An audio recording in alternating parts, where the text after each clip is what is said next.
imunisasi, baik di dalam gedung maupun di luar gedung, setelah ada penjelasan seperti di atas, maka dianggap sebagai persetujuan untuk melakukan imunisasi atau vaksin.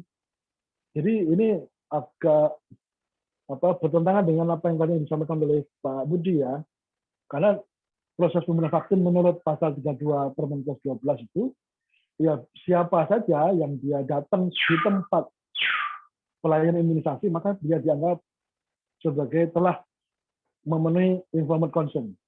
Jadi dia sudah mengetahui seperti yang itu yang kedua dan pertama, dianggap dia sudah mengetahui penjelasannya dan dia datang itu setuju untuk dilakukan tindakan. Sebagaimana halnya dalam informed consent sakit pada umumnya, itu kan kalau kita datang ke rumah sakit atau datang ke dokter, itu kita dianggap sudah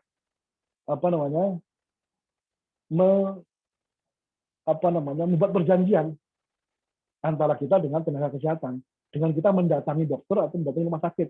Itu sudah dianggap kita ini setuju dengan apa yang akan dilakukan oleh tenaga kesehatan.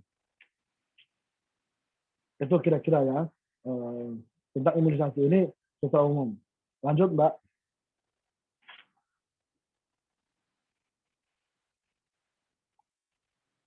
Nah, kita bicara sedikit tentang imunisasi menurut Undang-Undang Wabah Penyakit Menular.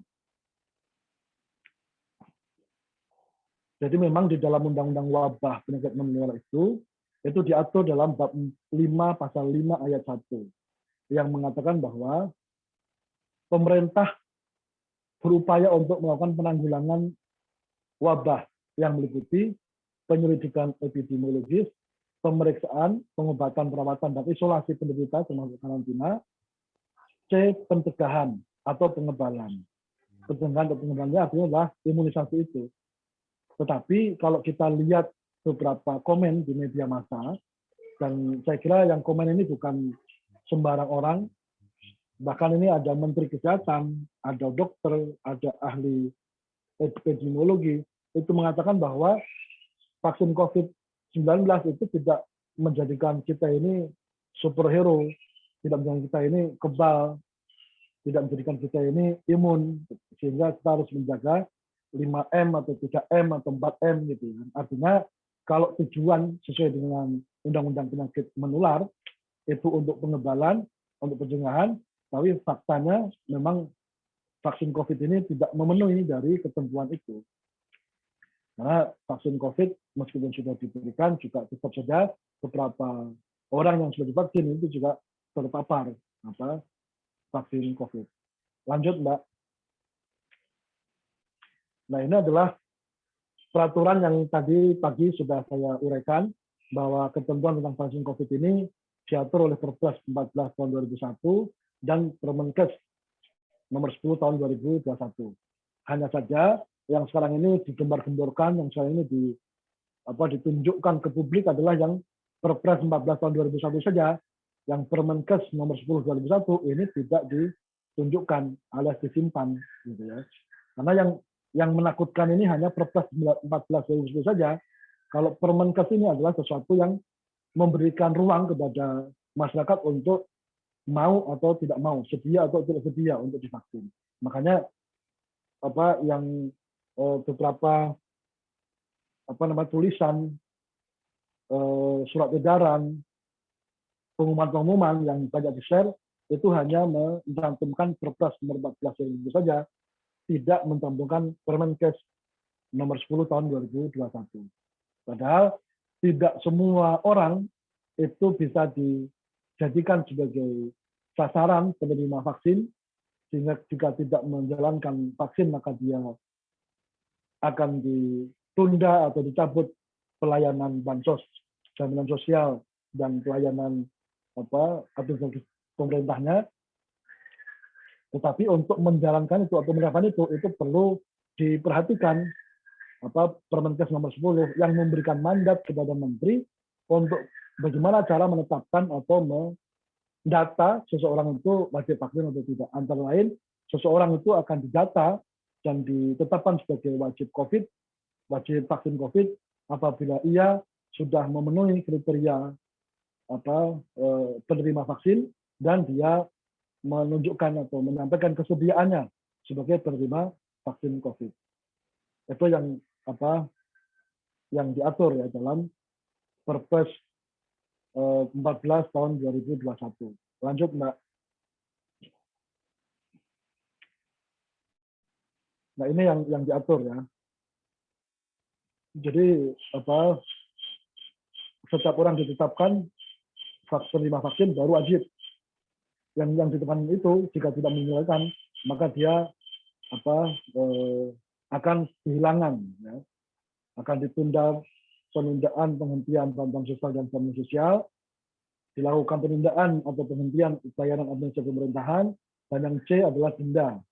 Cuman yang dimunculkan cuma ini. Nah, sementara peraturan Menteri Kesehatan yang nomor 10 tahun 2021 itu tidak dimunculkan. Bagaimana aturan Menteri Kesehatan nomor 10 tahun 2001 itu di slide selanjutnya, Mbak. Lanjut, Mbak. Apa yang diatur dalam Permenkes 10/2001 itu tadi. Jadi seseorang itu akan ditetapkan sebagai sasaran atau didata sebagai sasaran penerima COVID, vaksin COVID, itu apabila satu sesuai dengan kriteria penerima vaksin COVID-19. Yang kedua adalah kesediaan menerima vaksin COVID-19. Jadi dua itu di dalam Permenkes itu disebut dan. Jadi kata sambungnya itu dan bukan atau. Artinya dua syarat itu adalah kumulatif, bukan alternatif. Artinya dua-duanya harus terpenuhi. Lanjut, Mbak. Nah, siapa yang dimaksud dengan orang-orang yang masuk dalam daftar prioritas? Yang masuk dalam daftar prioritas itu ya kelompok pertama, yakni orang yang berada di garda terdepan penanganan COVID, yakni tenaga kesehatan, kemudian orang yang kontak erat dengan pasien COVID, kemudian orang yang bertugas di pelayanan publik, masyarakat umum, tenaga pendidikan, dan aparatur sipil dan legislasi. Itu yang menurut prioritasnya itu. Kemarin sudah mulai muncul bagaimana anak-anak, kan sudah ada sudah ada kemungkinan anak sebelum masuk sekolah itu akan vaksin. Nah, di sini tidak ada kriteria anak-anak karena belum ada uji klinis vaksin terhadap anak-anak. Oke, lanjut. Nah, selain kriteria tadi itu disebutkan adanya kesediaan. Kesediaan itu artinya adalah kesanggupan atau kerelaan untuk berbuat sesuatu. Artinya sukarela, tidak ada paksaan. Karena kalau tadi kita mengutip dari pendapat Pak Budi dari Ombudsman maupun dari Bu Ike dari Kemenaker, beliau secara jelas menyebutkan bahwa pemerintah wajib untuk menyediakan vaksin. Pemerintah wajib menyediakan vaksin. Masyarakat berhak untuk mendapatkan vaksin. Jadi posisinya itulah kewajiban yang di pemerintah. Masyarakat adalah wajib, adalah hak. Nah, hak itu adalah boleh dilakukan dan boleh untuk tidak dilakukan. Lanjut, Mbak. Nah, kita perlu menyampaikan juga bahwa sebetulnya dalam Permenkes nomor 10 tahun 2021 pasal 13 ayat 4 itu sebetulnya Menteri Kesehatan itu sudah memberi ruang pada masyarakat untuk menyatakan kesediaan atau tidak kesediaan di data dan ditetapkan sebagai sasaran penerima vaksin COVID. Yakni harus memenuhi syarat kriteria dan kesediaan. Syarat kriteria dan kesediaan itu menggunakan kata dan. Itu artinya harus kedua-duanya, kumulatif. Tidak boleh didata ditetapkan sebagai sasaran penerima COVID, vaksin COVID-19 ketika hanya memenuhi satu syarat saja. Artinya dia hanya memenuhi kriteria saja, tetapi dia tidak bersedia. Ini sebetulnya dalam Permenkes 10/2001 pasal 13 ayat 4 itu memberikan ruang kepada masyarakat atau rakyat untuk memilih dia sedia atau tidak sedia. Lanjut, Mbak. Nah, sehingga ini konsekuensinya ya. Mari kita baca pelan-pelan. Apabila seseorang yang didata dan ditetapkan sebagai sasaran penerima vaksin COVID-19 dilakukan sudah sesuai dengan kriteria dan menyatakan dia bersedia untuk menjadi sasaran penerima vaksin COVID, maka ia baru wajib melaksanakan vaksinasi. Dan apabila ia tidak melaksanakan vaksinasi, maka dia dapat dikenakan sanksi administratif sebagaimana diatur dalam Perpres pasal 13A, Perpres nomor 14 tahun 2001 tersebut. kalau dia wajib, gitu ya. Tetapi meskipun seseorang masuk dalam kriteria, namun ia menyatakan ketidaksediaan di data dan ditetapkan sebagai sasaran penerima vaksin COVID-19, maka seharusnya ia tidak dimasukkan ke dalam sistem informasi satu data informasi vaksin COVID. Oleh karenanya, ia juga tidak wajib melaksanakan vaksinasi COVID. Karena ia tidak wajib melaksanakan vaksin COVID, maka dia juga tidak dapat dikenakan sanksi administratif sebagaimana dimaksud dalam Perpres nomor 14 tahun 2021 tersebut. Ini kira-kira ini pemahaman saya begitu. Nah, sebagai penutup, Mbak, slide terakhir, sebagai penutup, sebetulnya ini saya ngutip saja dari beberapa pernyataan pejabat-pejabat negara kita. Antara lain, Ombudsman dia pernah di dalam liputan 6 menyatakan bahwa Ombudsman mengingatkan vaksinasi COVID sifatnya sukarela, tidak boleh dipaksakan.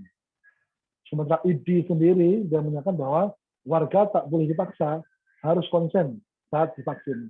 Konsen ini maksudnya adalah sesuai dengan ketentuan atau prinsip informed consent.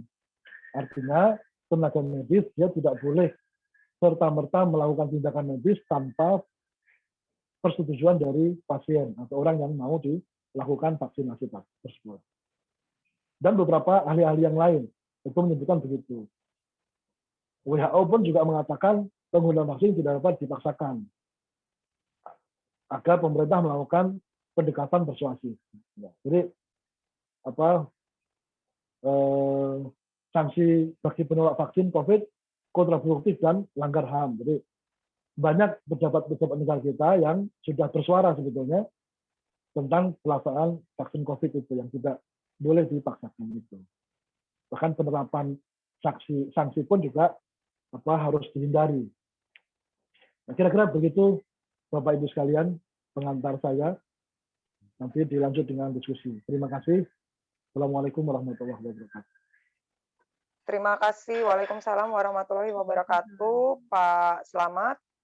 Menarik sekali ya pemaparannya. Dari sini kita jadi tahu ya ternyata banyak ya hukum-hukum yaitu Permenkes ya terutama tadi ya yang menyebut bahwa seseorang untuk diwajibkan vaksin itu ternyata ada 2 kriteria, yaitu mau, bersedia, dan juga memang termaksud kriteria penerima vaksin COVID itu tadi ya. Jadi kalau nggak mau, berarti nggak bisa dimasukin ke dalam database sebagai penerima yang wajib dikasih sanksi apabila dia nggak mau gitu ya. Jadi karena memang mau gitu ya intinya ya, si yang disuntik itu memang bersedia untuk disuntik. Jadi yang terjadi sekarang malah kontradiktif ya. Oke nih, berhubung Mas Vicky-nya sudah hadir ya. Mas Vicky boleh saya dengar suaranya? Halo. Oh iya, alhamdulillah ya udah hadir Mas Vicky. Ya. Assalamualaikum warahmatullahi wabarakatuh Mas Vicky. Selamat datang. Waalaikumsalam warahmatullahi wabarakatuh. Oke, ibu-ibu. Oh iya. Bapak-bapak, ibu-ibu sekalian, ini Mas Vicky yang tadi saya sebut akan bercerita mengenai kisah dia, kisah Mas Vicky ini dan keluarga Mas almarhum Trio ya.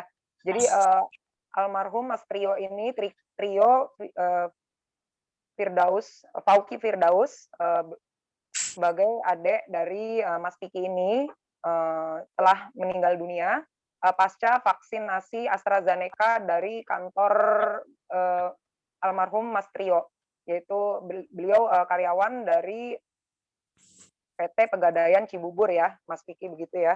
Dan ya, dan sampai sekarang Mas Vicky dan keluarga almarhum Mas Trio ini sedang menunggu otopsi. Jadi untuk lebih jelasnya mungkin dari awal kalau nggak keberatan mungkin Mas Vicky udah berjuta-juta kali ya menjelaskan ke semua orang bagaimana kronologi dari Mas Trio mulai dari menerima vaksin AstraZeneca itu sampai mengalami gejala kipi sampai akhirnya menutup usia. Jadi kalau boleh nggak keberatan Mas Vicky boleh diceritakan ulang gitu ya mungkin ya. Waktu dan tempat kami persilakan Mas Vicky. Assalamualaikum warahmatullahi wabarakatuh. Waalaikumsalam warahmatullahi wabarakatuh. Nah, kalau mengenai kronologi, jadi begini, singkatnya sebenarnya Ya. almarhum itu divaksin hari Rabu 5 Mei, kalau saya nggak lupa ya, itu 5 Mei. 5 Mei benar, 5 Mei. Itu di GBK dengan apa bahasanya, rujukan memang dari Pegadaian gitu, ketentuan kerja dari tempat dia bekerja bahwa harus dilaksanakan vaksinasi. Almarhum datang di siang hari pada hari Rabu, melaksanakan vaksinnya di GBK, dan setelah vaksin itu almarhum pulang sekitar di hari yang sama, Rabu maksud saya, dia pulang sekitar 4:30 sore. Nah, 4:30 sore ini dia pulang, dia mengeluh nih kepada ibu saya, mengeluh bahwa sekujur tubuh tidak enak gitu, sakit, dan dia merasa demam dan juga sakit kepala yang hebat, yang luar biasa. Itu yang perlu digarisbawahi. Jadi bukan sekedar pusing, tapi ini sakit kepala yang dia belum pernah rasakan. Sampai akhirnya dia istirahat, dan di malam hari sekitar jam 10 malam dia juga mengeluhkan hal yang sama. Dia membangunkan ibu saya bahwa dia mengeluh sakit kepalanya tuh makin sakit, dan sekujur badannya tuh sakit seakan-akan tulang itu mau lepas gitu loh, pegel semuanya. Ditawarkan ke rumah sakit, dia mencoba menghubungi pihak keluarga, mencoba menghubungi adik saya Vika, namun Vika berhalangan karena masih kerja tuh, jadi ditunda dan ditawarkan obat warung sebenarnya waktu itu. Tapi si almarhum ini menolak dikarenakan kurangnya informasi yang dia dapat setelah vaksin itu, bolehkah minum obat lain gitu. Karena pasti ada ketakutan. Nantinya malah mungkin obat itu malah menjadi penyebab bertambah parah atau gimana kan. Nah, seperti itu. Yang akhirnya ditundalah, dan saat subuh itu sahur ya, sahur sebelum subuh tepatnya, dia bangun, dia minta dibuatkan teh manis hangat sama ibu saya, dan dia berkata bahwa sakit kepalanya masih sama nih, masih sakit dan sakit sekali gitu loh. Dan kembali ditawarkan oleh ibu saya bahwa ingin ke rumah sakit, namun si almarhum berkata ya nanti pagi aja gitu, karena nggak mungkin kondisi sahur gitu. Jadi dia karena dia merasa lemah, ya dia nggak mungkin kalau jalan sendiri gitu loh kan. Akhirnya dia sampai pagi hari dia bangun tidur sekitar jam 9 sampai jam 10 lah, kurang di rentetan waktu itu. Dia kembali mengeluh hal yang sama, kepalanya sakit, badannya sakit gitu loh, dan dia lemah. Akhirnya saat mau berangkat ke rumah sakit, itu dia masih menunggu sebenarnya, masih menunggu akan ke klinik sebenarnya pada saat itu sekitar jam 10 siang. Namun selang beberapa menit hendak ke klinik, justru dia mengalami shock itu, kejang. Apa ya bahasanya sebenarnya, kolaps sebenarnya, bisa dibilang kolaps, dia langsung jatuh, setelah kejang sesaat jatuh, pingsan, dan dilarikanlah akhirnya ke rumah sakit terdekat oleh keluarga di Astanugraha. Sempat terjadi ketakutan mungkin dan keraguan dari pihak RSIA Astanugraha, karena saat ditanya ini karena apa, karena vaksin, dan dianjurkan ke rumah sakit yang lebih besar. Saat proses mencari kendaraan, karena almarhum dibawa waktu itu naik motor, saat proses mencari kendaraan untuk menuju rumah sakit yang besar, tiba-tiba ada dokter umum datang. Kebetulan tuh datang dokter umum RSIA Astanugraha, dan akhirnya dimasukkanlah ke UGD. Dan saat baru dimasukkan ke UGD, baru diperiksa awal, denyut nadi dan nafas serta detak jantung, ternyata almarhum sudah meninggal dunia. Jadi rentetan waktunya sebenarnya kurang dari 24 jam. Dari sejak vaksin ya Mas Vicky? Sejak vaksin. Kalau kronologinya seperti itu. Kalau ditanya, pertanyaan yang sering muncul, adakah komorbid? Jawabannya pasti tidak. Karena 3 bulan, 4 bulan, 5 bulan ke belakang, almarhum ini sehat walafiat. Dan bahkan katanya Komnas KIPI sudah melakukan audit dan tidak ditemukan penyakit kronis gitu loh. Hanya rujukan dari Komnas KIPI karena beralasan kekurangan data, dirujuklah autopsi sebenarnya seperti itu. Nah, kalau ditanya kami melaporkan ke Komnas KIPI itu kapan? Pas kejadian itu kami langsung lapor. Hari Kamis itu almarhum meninggal, kami langsung lapor. Dan jawabannya hanya nanti akan diinvestigasi. Memang benar ada beberapa dokter yang menelpon akhirnya ke adik saya Vika, dan disitulah Vika bertanya vaksin apa yang digunakan, AstraZeneca. Sedangkan ada kontroversi menurut Vika. Itu setelah melapor ya, langsung ditelepon sama beberapa dokter sih Mbak Vikanya? Iya, dan ditanyalah bahwa vaksin itu AstraZeneca, dan Vika sempat beradu argumen karena setahu beliau AstraZeneca ini belum layak untuk digunakan seperti itu. Dan di beberapa negara terjadi penolakan. Kenapa di Indonesia dengan gencar menggunakan vaksin itu? Namun yang kami sayangkan setelah pelaporan itu dan dibilang akan dilakukan investigasi, itu hari Kamis pelaporan, jadi Jumat, Sabtu, dan Minggu tidak ada respon dan informasi apapun dari pihak Komnas, Kemenkes, bahkan Dinkes. Hingga akhirnya Senin berita ini tercium media dan meledak, barulah si Komnas KIPI, Kemenkes, dan Dinkes, Komnas KIPI terutama ya, dan Kemenkes ini berkoar-koar di media. Hal itu yang memancing saya untuk juga memberikan keterangan kepada media gitu loh. Jadi jangan salahkan pihak keluarga. Hal ini ramai karena tidak ada respon dari mereka. Namun saat Senin berita ini meledak, mereka berkoar-koar di media dan selalu berkata otopsi, otopsi, dan otopsi. Nah, saat itu, saat dibilang otopsi, saya menjawab dengan lantang bahwa jika ingin dilakukan otopsi, silakan memohon izin kepada ibu saya selaku ibunya dari almarhum, karena ibu saya yang memiliki hak penuh akan hal itu. Dan persetujuan dan caranya datanglah ke rumah, berbelasungkawa dulu, dan bicara, jangan hanya berkoar-koar di media. Nah, tanggapan saya seperti ini baru direspon itu saat Kamisnya. Berarti rentan 1 minggu. Direspon ada telepon yang membuat janji dari Puskesmas kepada saya untuk dilakukan pertemuan pada hari Jumat. Tapi saya berhalangan karena saya drop, saya masuk ke rumah sakit Islam pada Jumat itu. Jadi diundur menjadi hari Senin. Oke. Senin saya berarti itu sekitar tanggal 11 mungkin, 11 Mei. Dilakukan pertemuan. Atau ya 11 atau ya belasan. Saya lupa tanggal tepatnya Senin itu. Udah 11 hari dari sejak melapor ya? Ya. Dan barulah terjadi percakapan akan dilakukan otopsi, permohonan izin dan belasungkawa dari Komnas KIPI, Kemenkes, Dinkes, dan instansi terkait lainnya lah.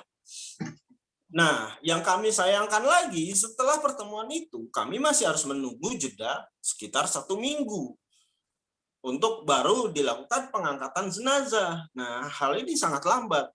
Dan saat kami dijelaskan, kami diberitahu bahwa hasil dari otopsi belum tentu tegak secara medis, dalam arti kata, karena tingkat kerumitannya itu tinggi, dalam arti, sebabnya oleh umur dari jenazah itu sudah lewat dari 2 hari. Nah, namun kami aminkan lagi statement-statement itu, kami iyakan lagi. Oh iya, silakan, nggak apa-apa. Demi apa? Kepentingan umum kan gitu. Biar tidak terjadi korban-korban selanjutnya. Namun setelah pelaksanaan otopsi, kami diberitahu sebelumnya bahwa proses otopsi akan berlangsung sekitar 1 sampai 2 minggu. Nah, saat tepat 1 minggu kami bertanya, jawabannya belum ada hasil. Saat 2 minggu kami bertanya, perlu dilakukan 1 uji klinis lagi, yaitu PA anatomi. Setelah Setelah itu kami menunggu sampai hari ini dan besok genap mungkin 3 minggu ya atau 4 minggu. 18 hari saya hitung kayaknya. 18 hari sudah. 21 hari Senin berarti. Oh, udah 21 Karena hari ya? Oh, iya. 21 hari Senin dan Minggu saat hari ini kami pun belum mendapat jawaban dari dan pemberitahuan dari puskesmas, karena kami ada akses hanya ke puskesmas kan untuk menanyakan hasil otopsi. Nah, itu belum ada hasil dan kami di sini makin bingung kok Makin bisa curiga jadinya ya. makin iya bisa dibilang ya mungkin seperti itu. Ada apa sih sebenarnya kok bisa lama sekali, terutama ibu saya ya.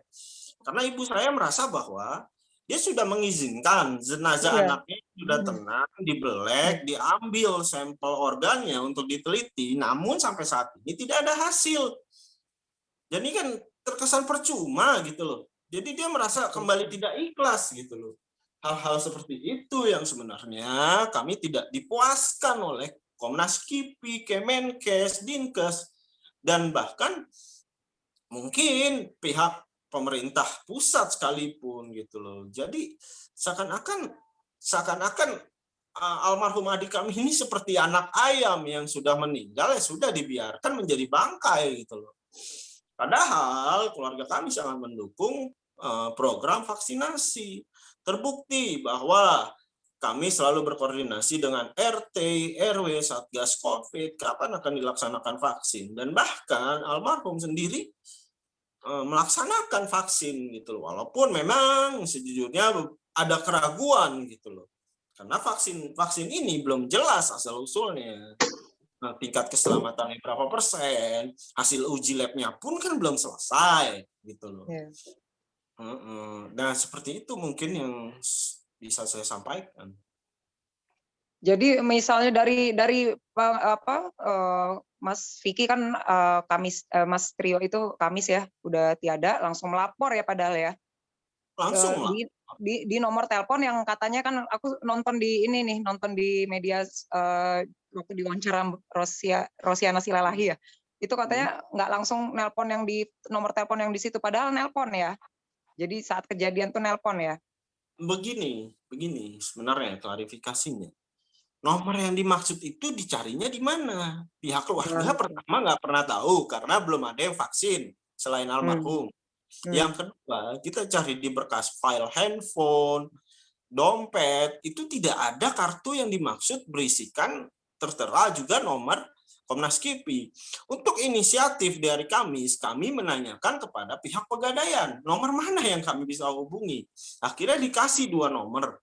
Di telepon itu tidak diangkat gitu loh. Begitu ya. Jadi hal-hal seperti itu hanya dijadikan dasar alasan oleh pihak Komnas untuk membela diri, yang saya selalu bilang itu self defense gitu loh. Padahal kalau menurut hemat saya sudah jelas banget ya. Ya ini kalau menurut ini pandangan saya aja, kalau misalnya kita lihat cari tahu literatur dari Alo Dokter itu kan cukup valid ya. Itu dikatakan kalau efek vaksin AstraZeneca itu cukup ada 3 hal yang sudah dialami oleh Mas Trio ini sudah jelas. Jadi demam, nyeri otot yang sangat ya, itu tadi nyeri otot sangat, dan nyeri kepala itu padahal sudah jelas ya sebenarnya dari situ, tapi masih dicari-cari lagi ya. Kalau saya ya itu, maksud saya begini, mereka selalu mengkaitkan ini dengan penyakit bawaan. Tapi mereka tidak pernah mengakui bahwa screening yang dilakukan sebelum vaksin itu lemah. Itu yang selalu saya bahas. Jangan tukar nyawa seseorang dengan pertanyaan-pertanyaan kuesioner seperti apakah kamu mengidap penyakit keras, jantung, tipes, atau paru mungkin. Ya pasti dia menjawab tidak, karena dia tidak pernah tahu kondisinya sebelum seseorang itu kolaps atau berobat ke dokter atau mungkin medical check up. Jadi kita hanya merasa diri kita sehat. Oke, semisal lagi jawaban Komnas KIPI akhirnya adalah ini karena COVID, kenapa orang bisa COVID disuntik? Orang yang COVID disuntik, alasannya OTG. Oke, itu malah lebih menggambarkan bahwa screening mereka lemah. Kenapa? Berarti tidak dilakukan swab tes PCR sebelum vaksin. Seperti itu. Jangan maksud saya begini, jangan memutarbalikkan fakta untuk menjadi suatu pembelaan dari pemerintah.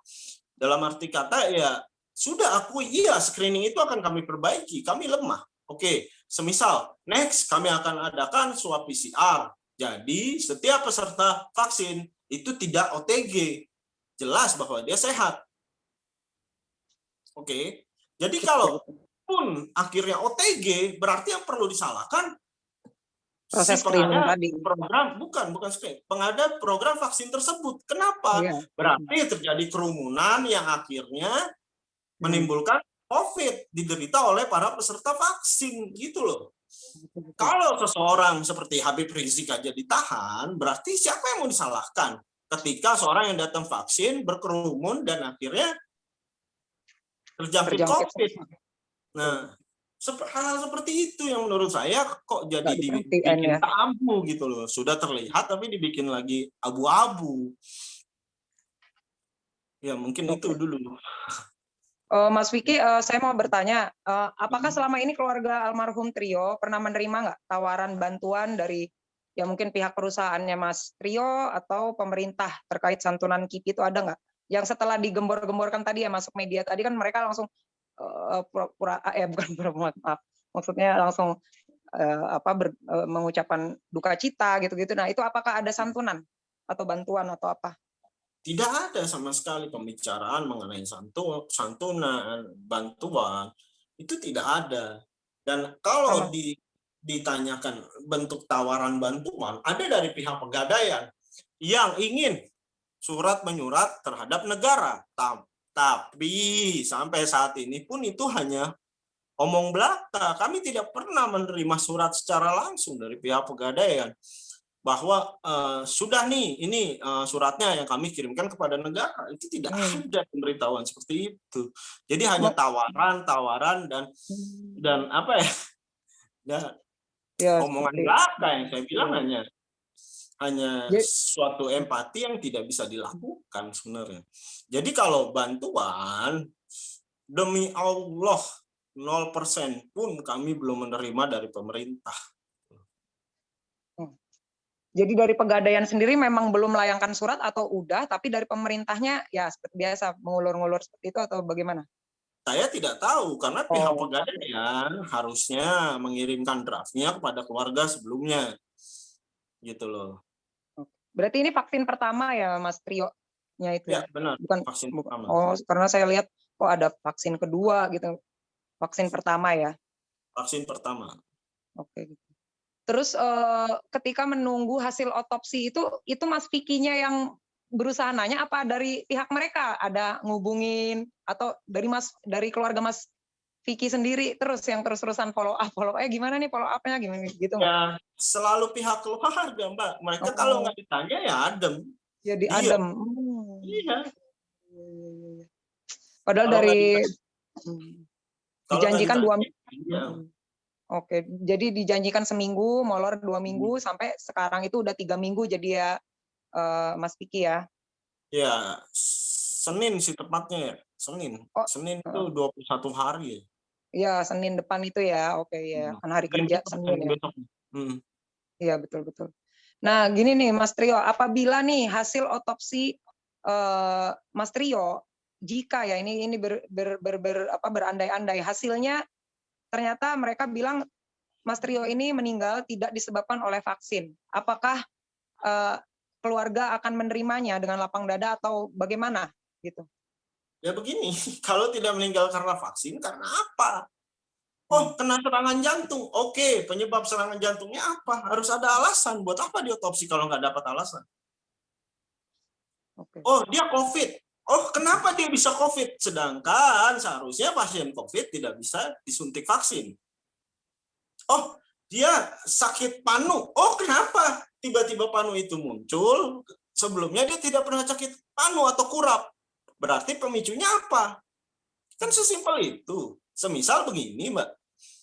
Bu, kita sakit kepala nih. Kita sakit kepala hari ini nih. Saya minum obat warung. Maaf, saya sebutkan merek. Saya biasa minum Bodrex. Tiba-tiba yang saya punya hanya Paramex. Sugestinya adalah saat saya minum Paramex, tidak ada pengaruh apapun. Kepala saya tetap sakit. Oke? Nah, sama saya kaitkan dengan hal vaksin. Saya analogikan seperti itu.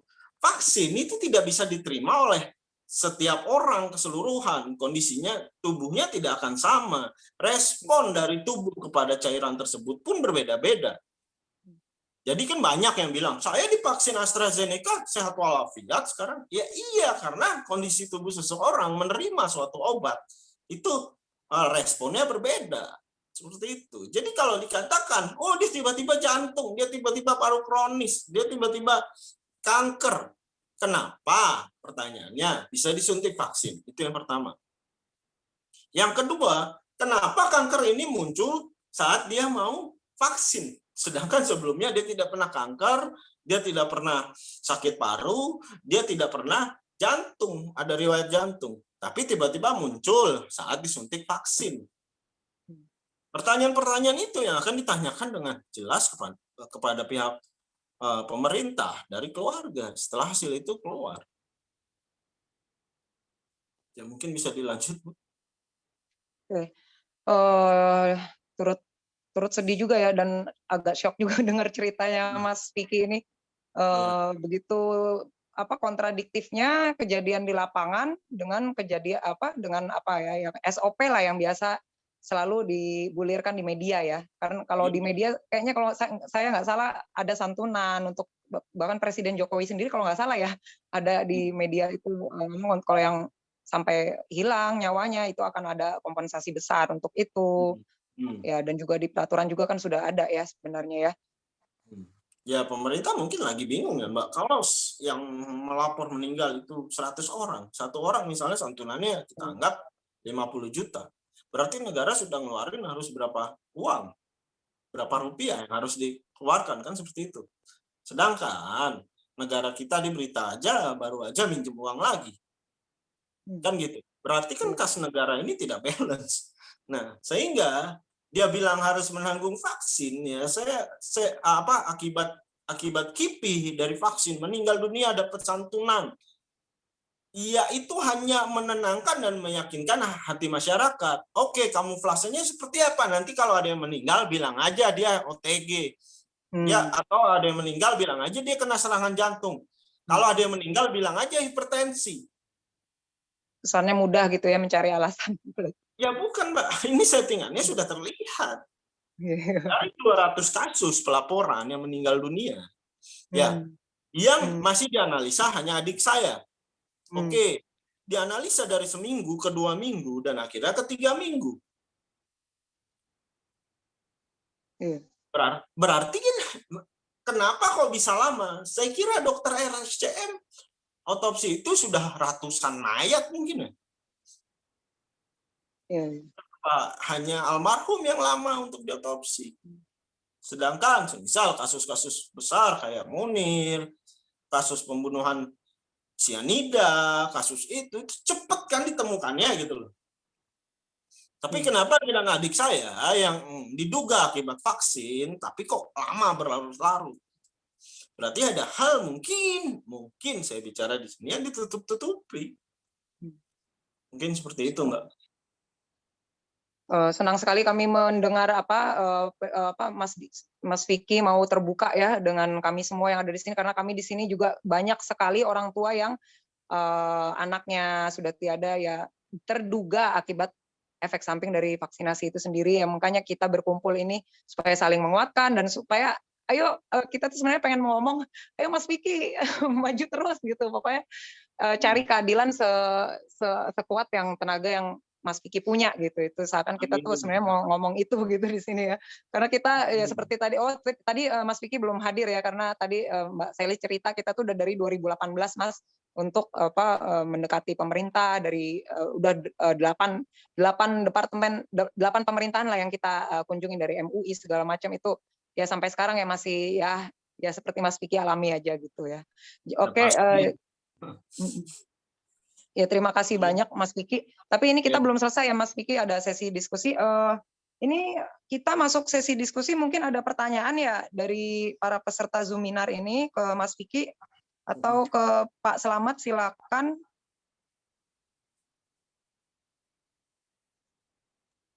Mbak Sally atau Mbak Vita ini pakai kode tangan atau gimana? Atau ketik di sini? Di chatting? Ya, kayaknya raise hand aja ya. Raise Ya? hand aja, Ya. terus nanti langsung dipilih dan mengajukan pertanyaan. Raise hand silakan yang mau bertanya. Jadi tujukan kepada siapa?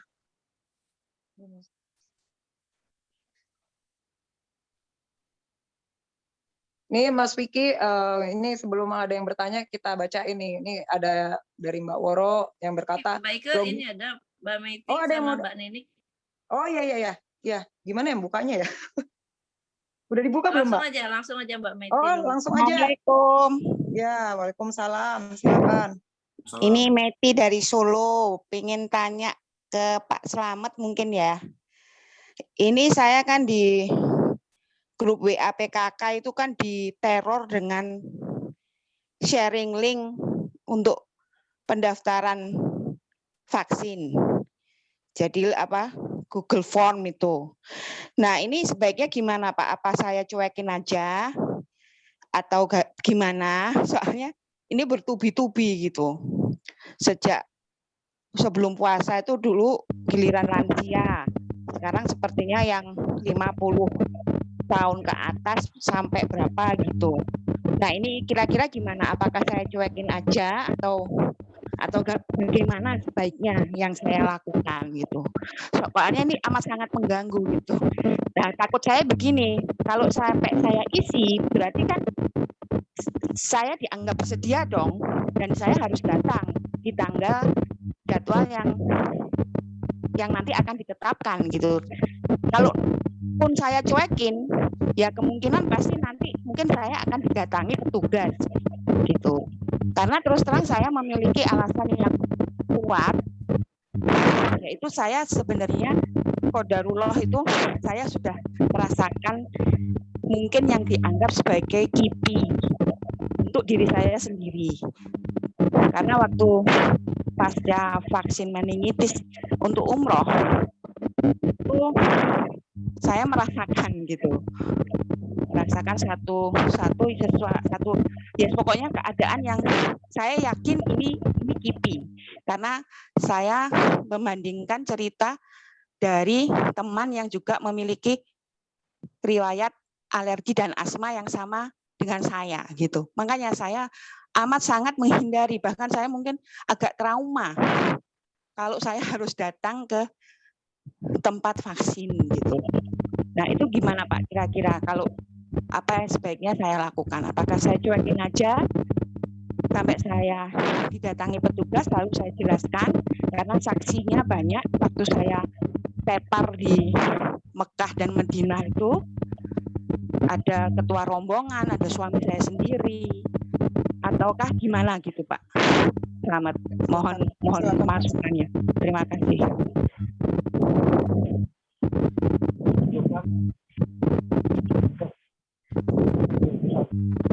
Pak Slamet suaranya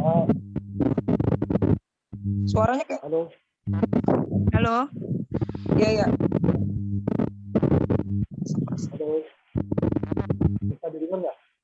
Bisa didengar nggak yang lain? Kalau aku sih kurang ya. Yang lain gimana? Putus Pak Slamet. Ada yang kresek-kresek itu apa ya? Ada yang kresek-kresek. Soalnya di tempat saya ini sedang hujan deras. Oh ya, pantas. Oh, lagi hujan deras, iya. Ya. Bukan.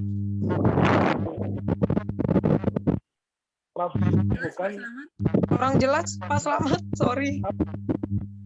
Kurang jelas.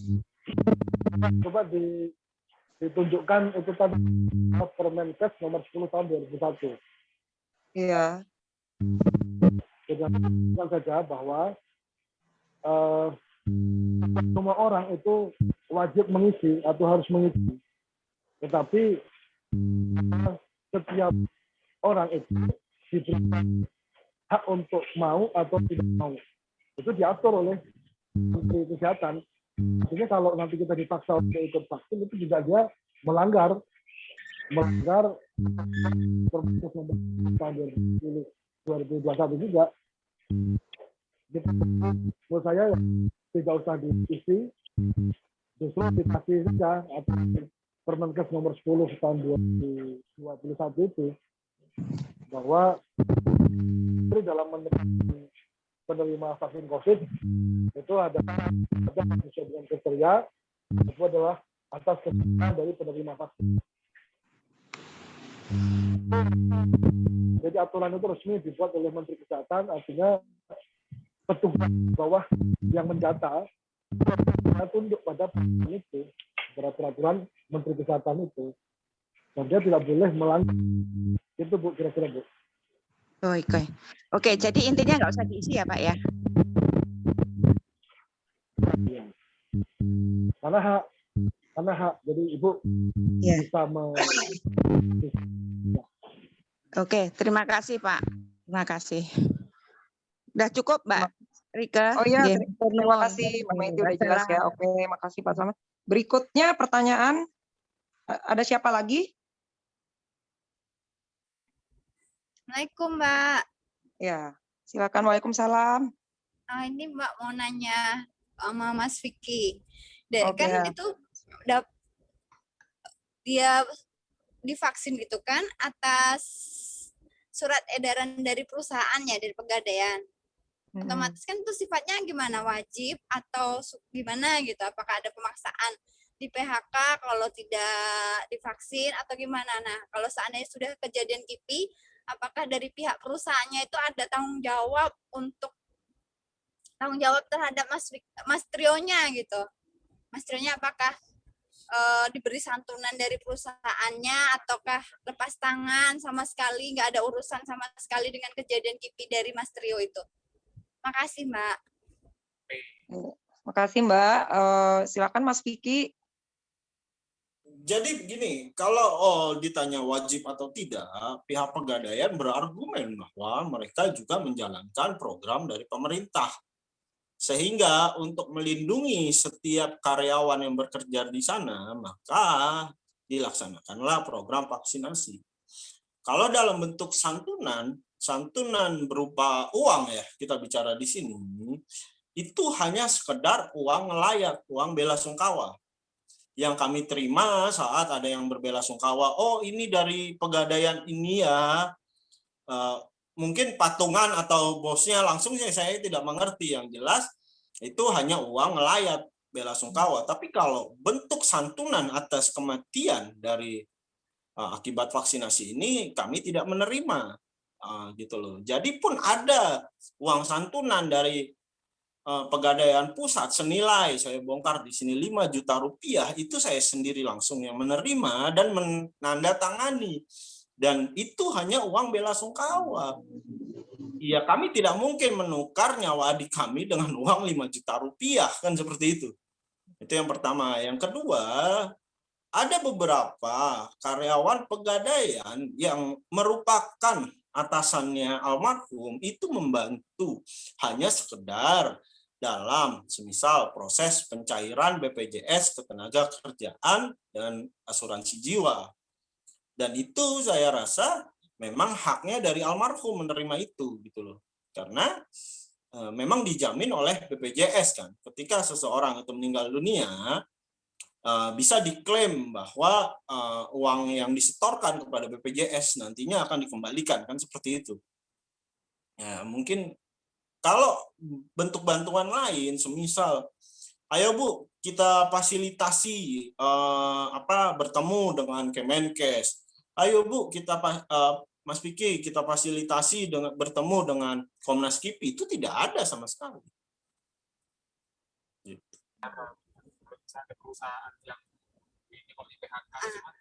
Jadi saya nangkap dari cerita Mas Vicky itu lepas tangan ya dari pihak perusahaan ya, tidak ada misalnya adiknya sakit terus semua biaya ditanggung oleh perusahaan atau terjadi misalnya kenapa-napa gitu, gimana apa sih waktu biaya pengobatan sebelum meninggal tuh ditanggung siapa? Terus saya juga nanya ke Pak Slamet, misalnya kalau kejadiannya misalnya Pak Slamet ya terjadi KIPI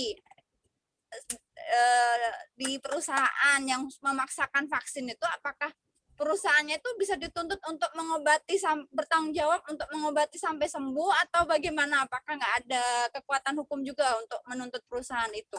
Makasih. Oke, ini silakan Saya Mas. dulu atau Pak Selamat dulu? Boleh Mas Vicky dulu. Mas Vicky dulu, kan pertanyaan tinggal sedikit kok yang. Jadi begini, kalau ancaman untuk di PHK atau mungkin diberhentikan kalau tidak mau vaksin itu sepertinya tidak ada. Tapi kalau dibilang mereka lepas tangan secara tidak langsung, tidak gitu loh. Mereka adalah bantuannya berupa yaitu tadi pengurusan BPJS Ketenagakerjaan dan apa. Tapi kalau biaya-biaya seperti biaya pemakaman, biaya tahlilan, biaya pengajian, biaya dan lain-lain gitu loh. Mungkin dan biaya rumah sakit pada saat itu tidak ada ditanggung sama sekali. Jadi memang benar-benar murni dari keluarga. Itu yang bisa saya sampaikan. Terima kasih Mas Vicky. Ya ke Pak Selamat silakan, tadi bisa dituntut nggak katanya perusahaan yang maksa tadi, tapi akhirnya malah kejadian KIPI. Silakan Pak Selamat. Jadi itulah ketidakjelasan tentang KIPI ini. Perusahaan itu dia tidak bisa dituntut karena dia berlindung bahwa dia ingin memberikan perlindungan kesehatan terhadap karyawannya. Makanya kembali pada kita sebetulnya. Kita ini kan boleh untuk tidak sedia untuk divaksin.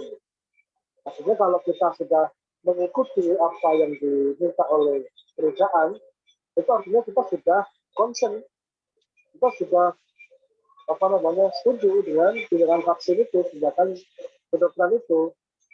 Jadi kalau sudah terjadi itu ya tidak bisa dituntut perusahaan karena kita sudah menyetujui melakukan tindakan medis berupa vaksin. Yang bisa dituntut adalah sebetulnya KIPI itu menjadi tanggung jawab pemerintah. Seperti yang tadi saya uraikan, bahwa ketika terjadi KIPI atau diduga KIPI, maka keluarga atau korban itu dia bisa langsung melakukan laporan kepada Vaskes yang menjadi vaksinator atau dinas kesehatan setempat. Artinya apa? Artinya bertanggung jawab untuk menanggung biaya itu adalah pemerintah, baik pemerintah pusat maupun pemerintah daerah. Hanya saja, sekali lagi ini aturan tinggal aturan. Jadi dalam pelaksanaannya sulit untuk kita melakukan klaim atas dugaan KIPI ini. Jadi karena harus ada bukti tadi ya Pak. Itu prosedur yang tadi agak ruwet tadi. Jadi ada lapor dulu ke Yankes pertama, kemudian setelah itu lapor ke dinas kesehatan kota bupati, habis itu baru dilakukan investigasi, hasil investigasi dilaporkan ke provinsi kemudian melanjutkan dan meneruskan ke Komnas KIPI. Komnas KIPI akan melakukan uji etiologi dan kausalitas KIPI. Jadi terlalu jelimet. Jadi kelihatannya memang ini dibuat aturan yang sulit untuk dilakukan secara mudah. Jadi birokrasinya itu agak rumit. Iya, lapis per lapis ya Pak ya. Ya, belum lagi ternyata sikap-sikap dari pemerintah terhadap kasus-kasus ini tidak jelas. Jadi belum ada hasil investigasi, belum ada hasil uji kausalitas, tapi tahu-tahu sudah dipublish bahwa kematian atau sakitnya seseorang itu bukan karena flu, tapi karena penyakit lain, itu karena komorbid. Jadi ya sulit untuk dilakukan. Makanya ini kembali pada kita masing-masing. Untuk vaksin ini kita mau atau bagaimana demi kesehatan kita sendiri. Mungkin itu. Terima kasih. Baik, terima kasih Pak Selamat. Berarti intinya kita tidak bisa menuntut suatu perusahaan kita di mana kita bekerja kalau dipaksa vaksin, tapi kita ya terpaksa mau juga kan sebenarnya, tapi terus habis itu terjadi KIPI, kita nggak bisa menuntut perusahaan, tapi kita bisa menuntutnya ya mungkin meminta pemerintah gitu ya untuk tanggung jawab itu tadi ya Pak Slamet. Makasih ya Oke, Pak Slamet ya ya. penjelasannya Mas. Terima kasih Mas Vicky. Ya, Bu, Eh, sama Bu. Semoga mencerahkan. Pertanyaan berikutnya mungkin ada lagi yang masih mau bertanya.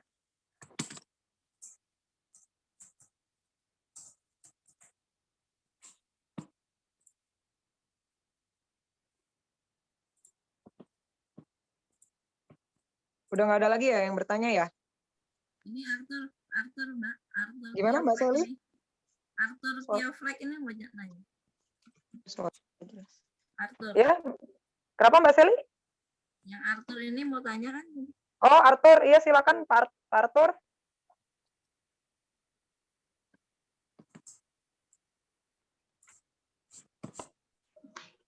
Lewat itu aja ya, lewat chat aja ya. Oh lewat chatting chat boleh. aja. Nanti saya Ya. bacakan. Ntar ya.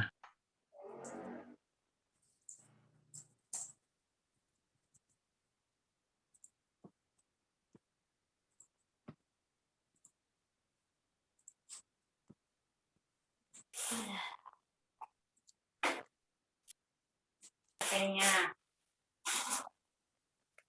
Mereka mungkin sebelum masuk ke pertanyaan selanjutnya ada yang ingin saya sampaikan. Oh ya Sedikit. boleh Mbak Seli, silakan. Iya, jadi kemarin ketika kita menghubungi Kemenkes itu ternyata tersibaklah gitu ya informasi baru bagi sebenarnya ya tidak terlalu baru sekali ya karena tapi ini adalah sebuah pernyataan yang sangat penting kalau bagi saya ya bagi kita gitu.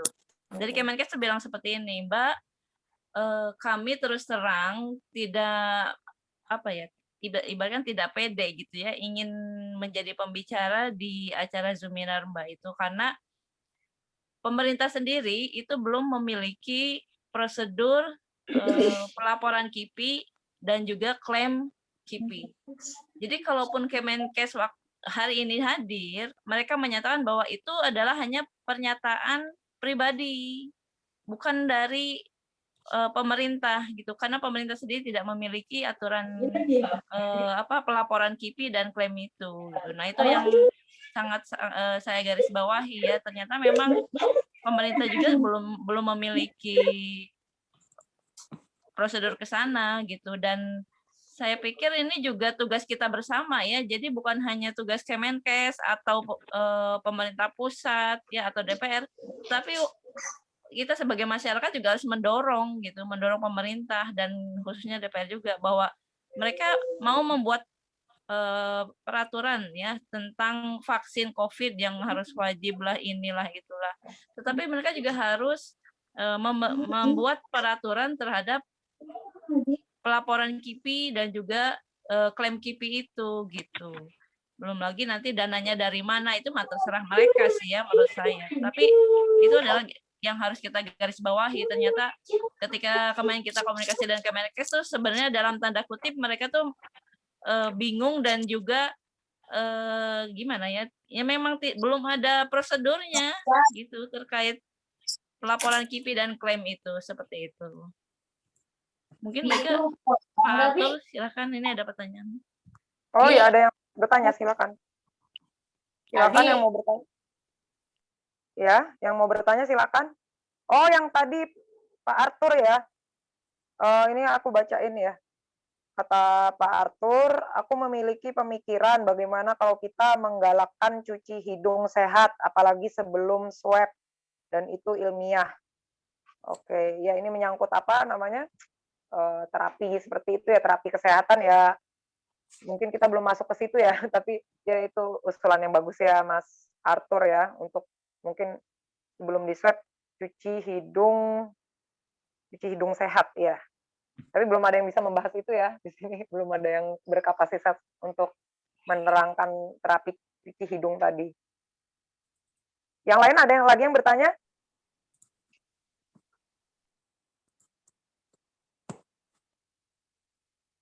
Atau udah ini tidak ada lagi yang bertanya?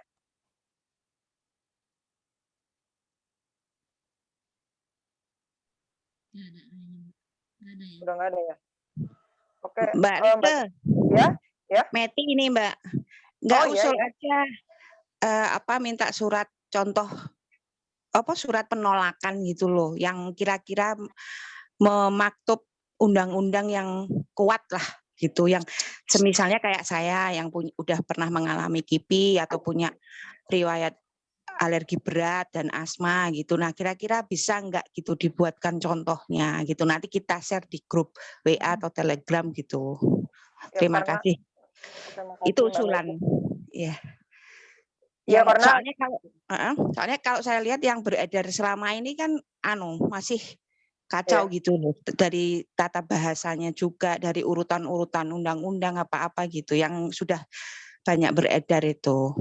Jadi saya usul mungkin apa bisa gitu dibuatkan satu format yang baku yang sekiranya memuat undang-undang yang kuat lah gitu loh untuk kita ajukan gitu. Kalau misalnya kita punya komorbid, apa kita punya alasan tertentu gitu. Kira-kira itu aja usulan saya. Makasih. Terima kasih Mbak Meti. Ya, karena memang kita habis ini nih sebenarnya nggak stagnan cuman kayak diskusi kayak gini doang. Sebenarnya habis ini kita tuh pengen ke tahap selanjutnya, yaitu ya judicial review ya, apa kata bahasa Pak Slamet itu, yaitu ya minta sounding ke pemerintah, tolong peraturannya ini dipertimbangkan kembali gitu ya, karena ya itu tadi tidak semua orang ya tubuhnya tuh bisa menerima bahan-bahan penyerta vaksin. Jadi semua tubuh manusia itu kan unik, kita udah banyak yang tahu, dan vaksinasi ini kan one fits for all. Jadi ya itu yang nanti kita akan ke depannya mau tindak lanjuti, jadi nggak berhenti di sini aja gitu ya. Oke, ini masih ada pertanyaan nggak? Sekali lagi. Ya? Ya Mbak, silakan. Aku mau ngomong sekali lagi ya. Jadi buat peserta semua, jadi kita berharap sekali bahwa pertemuan ini tidak hanya berhenti sampai di sini gitu. Jadi kami berharap dari yayasan itu semua peserta juga ikut mendukung, mensupport, baik itu nanti masukan segala macam, bahwa setelah ini kita ada wacana untuk melakukan judicial review ya, karena tadi dari Pak Slamet juga sudah menerangkan bahwa ada undang-undang, ada perpres yang ternyata berseberangan dengan undang-undang. Kemudian ya ada beberapa hal lah di undang-undang itu yang perlu kita minta pemerintah berpikir ulang lagi. Ternyata itu ada kesalahan seperti itu. Memang ada wacana judicial review itu. Kemudian terkait surat itu tadi ya, surat Bu Maiti itu surat penolakan ya. Kalau di luar negeri memang sudah ada yang baku, itu dari pemerintahnya sudah dibuatkan gitu. Nah, bisa saja nanti kita coba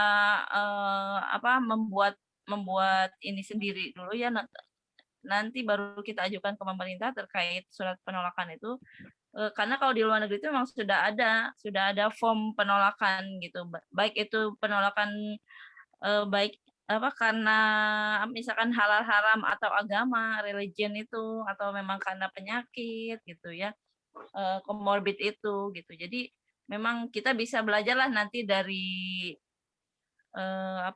surat penolakan yang ada di luar negeri itu, bisa kita asimilasikan ke kita gitu di Indonesia. Ya sambil jalan mungkinnya lagi, makanya kami berharap peserta ini tidak hanya akan berhenti di sini, karena setelah ini kita akan mencoba terus melakukan gerakan-gerakan yang mungkin bisa membangunkan pemerintah bahwa ya kita itu tidak diam saja gitu.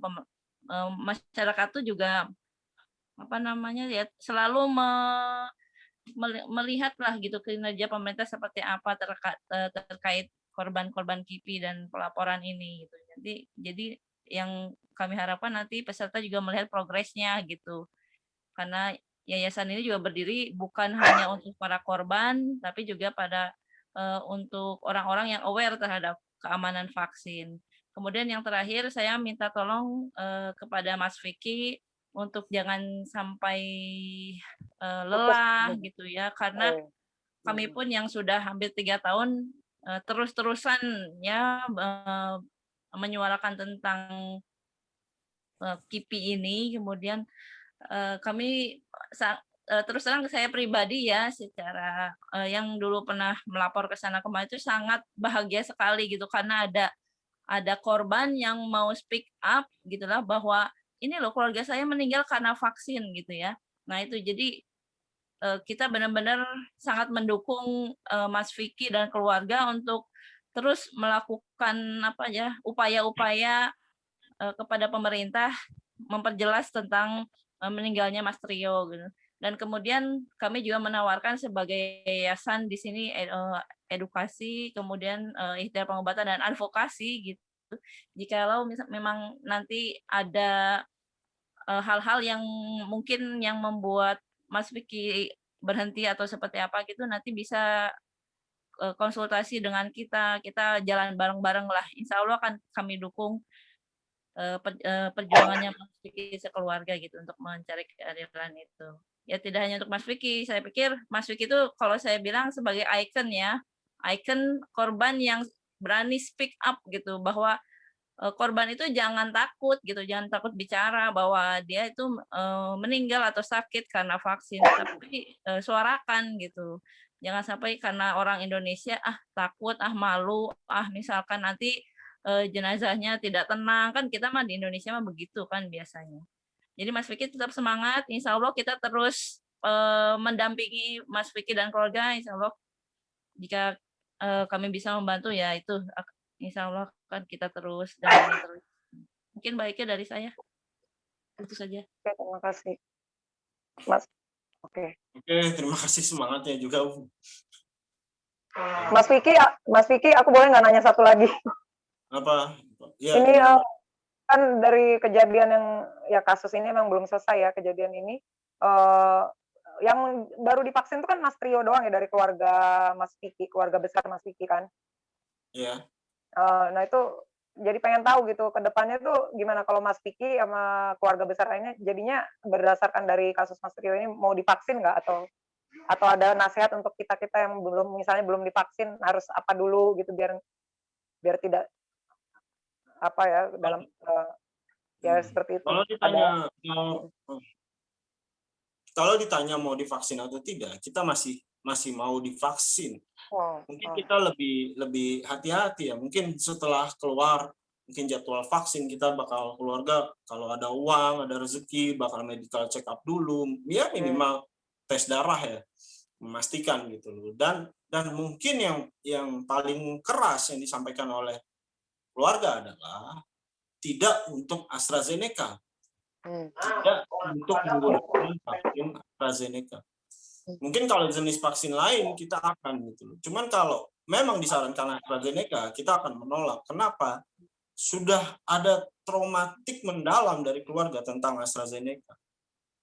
Mungkin seperti itu. Oke, makasih banget Mas Vicky, sangat jelas.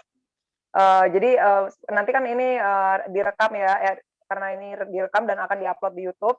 Ya siapa tahu mungkin kan dari pihak pemerintah melihat gitu ya, dari Kemenkes melihat jadi melihat kalau kita ini bukan anti vaksin ya ternyata ya, karena Mas Vicky juga masih mau divaksin tapi tidak dengan AstraZeneca dan dengan merek vaksin yang lebih aman lah gitu ya istilahnya. Jadi semoga ini didengar sama Kementerian Kesehatan kita gitu. Amin. Oke, mungkin sekian dulu ya Bapak Ibu semua. Terima kasih untuk narasumber hari ini Mas Vicky dan Pak Slamet dan Bapak Ibu sekalian. Saya mengucapkan mohon maaf apabila ada kesalahan dalam memoderatorin acara kali ini.